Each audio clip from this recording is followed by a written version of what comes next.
At this moment, the eyes of the world are focused on the Middle East. The long and dangerous rivalry between the United States and Iran has now crossed a critical red line. Merchant ships are being attacked in the Red Sea. War continues to rage in the Gaza Strip, and the global price of crude oil is rising day by day. At first glance, this appears to be a major geopolitical headache for the United States, but when we look deeper, there is one leader quietly taking advantage of this crisis: Russian President Vladimir Putin. While America becomes increasingly entangled in conflicts across the Middle East, what exactly is Putin's latest master plan to rebuild Russia's economy? Today, we uncover the hidden operation that could reshape the global economic balance. Hello and welcome. Today we are bringing you a hidden story from the world of international politics. When the war in Ukraine began, many believed that global sanctions would crush Russia's economy. Western countries expected Moscow's oil industry to collapse under pressure, but something very different happened. Russia has now used the growing tension between Iran and the United States to elevate its oil business to an entirely new level, and the strategy behind it is far more intelligent and dangerous than many people realize.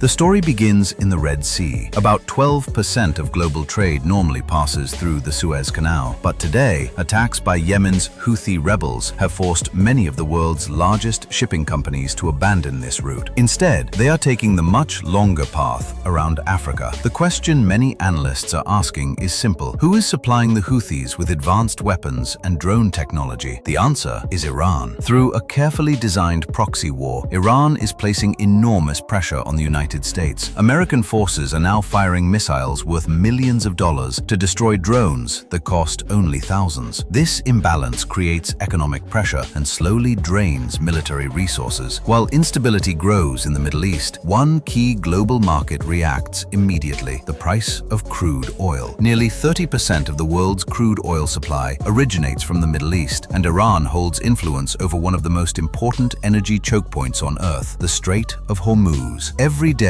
more than 20 million barrels of oil pass through this narrow waterway. If Iran were ever to block that route, the consequences would be dramatic. Global oil prices could surge almost instantly. Even today, the price of Brent crude oil often fluctuates between $80 and $90 per barrel during periods of geopolitical tension. According to reports from the World Bank and Bloomberg, if the conflict in the Middle East escalates further, oil prices could climb as high as $150 per barrel. For most countries, rising oil prices bring serious problems. Inflation increases, transportation costs rise, food prices climb. But there is one country watching these price increases with satisfaction: Russia. After the invasion of Ukraine, Western nations imposed some of the toughest economic sanctions in modern history on Russia. The G7 countries introduced a price cap of $60 per barrel on Russian oil exports. The expectation was clear: Russia would struggle to sell its oil and its economy would weaken. But Vladimir Putin had already prepared an alternative strategy. When Western countries reduced their purchases of Russian energy, Moscow redirected its exports toward Asia, especially China and India. Russian oil was sold at significant discounts, and both countries eagerly increased their imports. Now, as tensions in the Middle East push global oil prices higher, demand for Russian oil is rising once again. But there is another tactic Russia is using to bypass Western sanctions. It is known as the shadow fleet. Hundreds of aging oil tankers now operate under unclear ownership. Registrations are changed, insurance records disappear, tracking systems are often turned off. These vessels quietly transport Russian oil across global markets, and even Western intelligence agencies struggle to monitor them.